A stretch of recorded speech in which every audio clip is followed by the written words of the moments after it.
Assalamualaikum warahmatullahi wabarakatuh. Waalaikumsalam.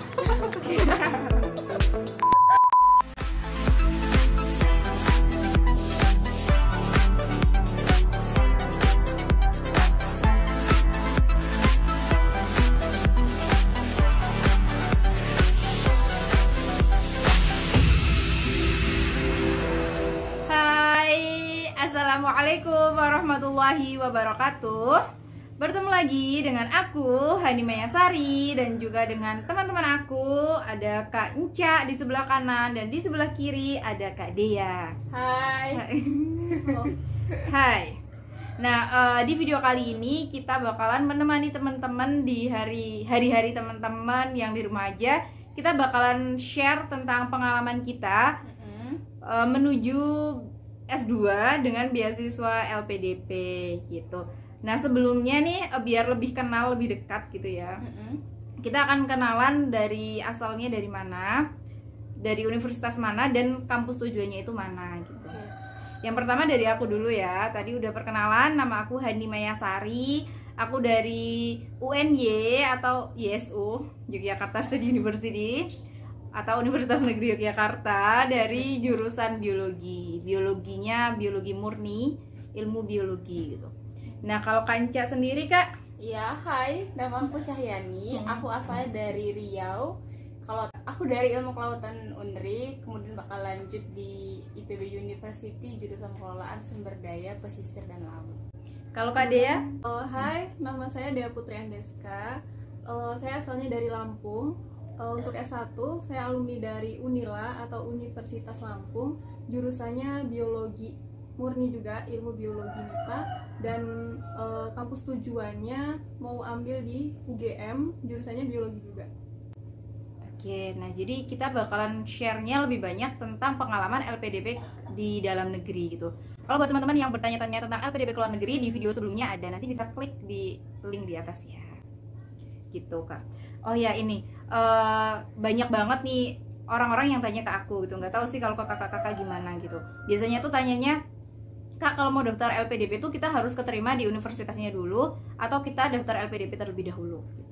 Gimana nih? Biasanya masih banyak banget orang-orang yang bingung. Bahkan aku pun waktu daftar LPDP aku juga mempertanyakan hal itu gitu. Dan kalau tanggapan aku ya dari pengalaman juga kan bareng-bareng. Sebenarnya untuk yang bertanya-tanya apakah harus daftar UNIF dulu atau daftar beasiswa LPDP dulu, itu jawabannya adalah nggak ada yang pasti gitu. Jadi kalian bisa daftar UNIF dulu, bisa juga daftar LPDP dulu. Karena kalau misalnya kita daftar universitas itu kan nanti kita bakalan dapat LOE atau Letter of Acceptance. Nah, itu merupakan suatu surat resmi dari universitas tujuan kita yang menyatakan bahwa kita tuh diterima di universitas tersebut gitu. Jadi adanya LOE itu tuh nggak menjamin juga nanti waktu kita daftar LPDP itu bisa meninggikan peluang kita untuk keterima di LPDP gitu. Jadi itu juga bukan termasuk hal utama yang sebenarnya harus kita perjuangkan dulu. Jadi kawan-kawan bisa ada 3 opsi. Yang pertama bisa daftar universitas dulu baru daftar LPDP, atau yang kedua bisa daftar LPDP dulu kemudian daftar universitas. Yang ketiga bisa daftar dua-duanya dalam waktu yang berbarengan. Kenapa? Karena untuk berkas masuk universitas ya itu biasanya kan mirip-mirip dengan berkas administrasi yang dibutuhkan oleh LPDP gitu. Jadi kalian bisa juga tuh menyiapkan secara bersamaan gitu, daftar UNIF kemudian dimasukkan juga untuk daftar LPDP gitu, kan lumayan untuk menghemat waktu gitu. Iya, bener banget ya. Karena ya LPDP welcome dengan dua-duanya itu. Setiap apa yang kita ambil otomatis itu ada kelebihannya dan juga ada kekurangannya gitu. Kalau menurut Kanca sendiri apa sih kelebihannya ketika kita daftar LPDP dulu, dan apa kelebihannya ketika kita daftar universitas terlebih dahulu? Kalau dari pengalaman itu, kalau kelebihan kita daftar UNIF dulu mungkin bahkan lebih cepat ya proses. Misalnya kan kayak LPDP itu biasanya 2 gelombang ya, ada gelombang pertama sama gelombang kedua. Jadi orang-orang yang udah dapat LOE tadi itu bisa biasanya itu bisa ngikutin langsung gelombang pertama gitu. Jadi gak bakalan nunggu lagi setahun bakalan ikut kuliah. Jadi waktunya dia itu jadi lebih efisien ya. Jadi dia nggak perlu lama untuk nunggu lagi untuk masuk universitas gitu. Jadi dia cuma ngikutin lagi nanti langkah dari LPDP-nya gitu. Kalau kekurangannya apa ya? Kekurangannya apa ya guys? Aku semangat semua. Nggak apa. Sumpah, aku lagi blank ini. Aku ini sih mempertegas lagi Kak, kalau kita daftarnya lewat jalur universitas dulu baru daftar LPDP, enaknya adalah kita waktunya lebih singkat nih, bisa langsung keterima. Kan kita udah ada tanda terima universitas, lulus LPDP, ngikutin langkah-langkah selanjutnya kita bisa langsung masuk ke universitas itu gitu. Bisa intake tahun itu juga. Ini nggak enaknya lagi ketika kita milih kampus dulu, kita belum keterima LPDP. Ketika misal kita nggak keterima di LPDP tapi udah keterima di kampusnya, berarti ya tinggal ada dua pilihan, mau lanjut kuliah dengan biaya bukan dari pakai LPDP, uang kita sendiri dulu gitu ya. atau kalau mau daftar LPDP lagi berarti kita ini di-keep buat tahun selanjutnya. Biasanya orang pada ini ya, apa bahasanya sih guys? Diper ya? di differ gitu. Tapi nggak semuanya juga tuh, kalau misalnya udah dapat LOE terus kita bisa ngediver juga belum tentu disetujui oleh pihak iya, univnya. benar-benar. Soalnya kita punya temen ya. Iya dari benar, UI. teman kita dari UI mau differ nggak bisa Nggak gitu. bisa. Harus ngambil tahun itu, kalau nggak berarti dinyatakan gugur. Bakal ngulang tahun selanjutnya. Iya benar. Aku mau ngasih tau lagi. Jadi waktu mau daftar LPDP itu kan banyak yang nanya ya, waktu ada pengumuman bahwa aku keterima LPDP nih, jadi orang-orang tuh banyak yang ngira, wah keterima LPDP kampus tujuan mana UGM. Mereka tuh mengira bahwa aku tuh udah keterima di LPDP dan UGM gitu. Jadi kalau misalnya kita keterima LPDP, nggak serta merta juga kita keterima kampus tujuan. Jadi perjuangannya ada dua ya guys. Iya benar-benar Beda-beda. ada dua. LPDP tuh memang buat kita itu sekali lagi jadi lebih mandiri ya. Jadi mereka tuh kayak ya saya nyediain dana tapi kamu yang berusaha. Iya benar-benar benar. Jadi kalau benar kayak misal aku di daftar LPDP terus jurusannya UGM, itu bukan serta merta udah keterima di UGM gitu. Jadi ada kemungkinan juga kalau misalnya masing-masing universitas kayaknya UGM, terus UI ada SIMAK UI, kalau kita nggak sesuai kualifikasi dan nggak lulus tesnya, ya kita nggak bisa lulus. Jadi harus ambil tes untuk masuk universitas selanjutnya gitu. Iya benar banget. Bakal dikasih 1,5 tahun biasanya dari kita selesai kalau yang ikut PK atau yang PB setelah PB gitu. Bener banget. Terus ini Kak, biasanya orang-orang tuh ngira kalau kita udah lolos dari tes wawancara berarti kita udah jadi worthy LPDP gitu. Bener gak sih?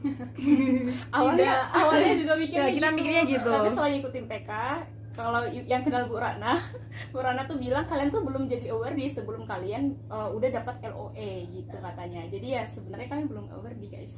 Bener. Jadi pejuang LPDP itu akan dikatakan sebagai worthy LPDP itu ketika dia sudah melakukan beberapa tahapan nih. Jadi di LPDP itu ada beberapa tahapan seleksinya gitu. Yang pertama itu ada administrasi. Iya. Kemudian ada SBK, seleksi berbasis komputer, yang sekaligus di situ kita juga menulis IC on the spot. Kemudian ada tes wawancara. Nah, ketika udah lulus tes wawancara ini biasanya nih kita yang udah dianggap sebagai worthy, padahal belum nih, kita masih harus ngikutin yang namanya PK. PK itu apa? PK itu adalah persiapan keberangkatan. Jadi nanti orang-orang yang udah lolos di wawancara dia bakalan ngikutin PK.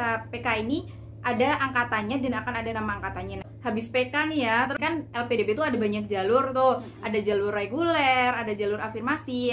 Afirmasi pun ada banyak. Afirmasi santri, afirmasi prasejahtera, afirmasi bidik misi, afirmasi prestasi, dan afirmasi TNI, Polri, dan PNS gitu. Nah, yang memiliki kesempatan untuk mengikuti PB itu adalah mereka yang dari afirmasi, kecuali afirmasi PNS atau TNI, Polri gitu.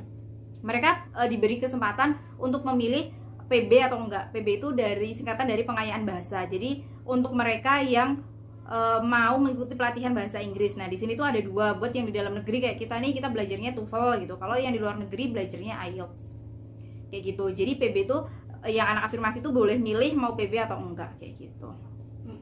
Gitu. Nah, terus habis itu kan habis 4 tahapan kita daftar di universitas untuk orang-orang yang dia daftar LPDP dulu baru daftar universitas kayak kita nih. Nah, ketika kita udah lolos dari universitas itu, kita udah mengurus semua berkasnya, terus kita dinyatakan sebagai mahasiswa S2 di universitas tersebut, baru kita dinyatakan sebagai worthy LPDP. Seperti itu. Jadi perjalanannya panjang gitu ya, teman-teman. Belum lagi yang dari pendaftaran LPDP bulan Mei. Mei, terus pengumumannya bulan September. Oh iya, maksudnya administrasi bulan Juli toh pengumumannya. Baru pendaftaran Mei. Mei, Juni, Juli, 5 bulan. 5 bulan itu baru proses dari tahap pertama sampai tahap ketiga sampai interview. Nah, karena setiap tahapannya itu tuh banyak kayak gitu, insya Allah kita bakalan next video itu kita bakalan bahas per tahapan itu secara lebih detail lagi agar bisa memberi informasi, bisa share-nya tuh lebih detail kayak gitu dan teman-teman bisa menangkap informasinya itu secara utuh gitu. Gitu. Nah, terus kalau untuk tahun 2020 sendiri LPDP itu mau seperti apa, peraturannya seperti apa, kita juga belum paham gitu. Karena setiap tahun itu ada perubahan. Bukan nggak selalu gitu ya kayak, tapi ada perubahan. Bisa jadi ada perubahan. Bisa jadi tahun 2020 tuh nggak sama kayak tahun kita waktu 2019. Betul. Kayak contohnya nih Kak Enca kan dulu daftar tahun 2018. Ternyata ada perbedaan juga di tahun 2019. Apa aja, Pak? Apa aja? Jadi kan karena awal itu kan 2018 berarti aku patokan 2017 gitu kan. Kalau yang nyata banget itu yang daerah 3T itu dikurangi. Jadi guys, itu di daftar 3T itu ada beberapa daerah yang udah dihapus dari daerah 3T. Jadi orang yang mungkin dia daftar dari jalur 3T, dia harus betul-betul jeli. Di tahun 2018 ada perubahan tentang nilai 3T-nya. Terus kalau dari pengalaman ya. Terus tadi ada afirmasi 3T, aku lupa. Afirmasi 3T satu lagi. Oke, ya betul. Terus lanjut ya. 2018 ya tadi perubahannya itu terus ke 2019 itu perubahannya di ini apa namanya seleksinya. Jadi di seleksinya itu kita nggak ada lagi yang namanya LGD itu ya. Jadi 2019 itu nggak ada lagi yang namanya LGD. Kemudian di wawancara itu ditambah jadi 2 tahap wawancaranya, yang harusnya 1 itu jadi 2 karena ditambah tentang wawasan kebangsaan kita. Kayak gitu sih perubahannya. Terus administrasi, Kak, aku baca-baca kayaknya administrasinya juga beda, Kak. Ada proposal kalau di 2018 gimana? 2018 itu kita tuh ada 3 dibagi. Itu kontribusi kita untuk Indonesia, apa yang sedang kita lakukan. Terus nanti kalau kita udah lulus kita tuh mau ngapain gitu. Jadi diisi dalam satu esai atau proposalnya itu. Tapi tahun 2019 itu nggak tergantung yang 3 poin ini tadi. Dia diubah lagi tentang ada poin-poinnya gitu. Misalnya tentang proposal studi kita ya, sama silabus mata kuliah biasanya. Jadi kemarin tuh kita bikinnya IC. Iya, tapi itu dibagi 2 kan? Iya, kita cuma bikin 2 yaitu proposal studi sama satunya lagi rencana studi. Iya, betul. Yang 2 itu. Jadi kan tapi dalam poin-poin itu kan yang dibahas banyak, dimasukkan juga silabus mata kuliahnya. Bener banget. Bedanya itu. Gitu ya. Nanti untuk tahap selanjutnya di video selanjutnya kita akan bahas tentang yang pertama seleksi pertama tentang administrasi, kemudian di video selanjutnya kita akan bahas tentang SBK, kemudian tentang wawancara dan selanjutnya. Seperti itu. Ikuti video kami.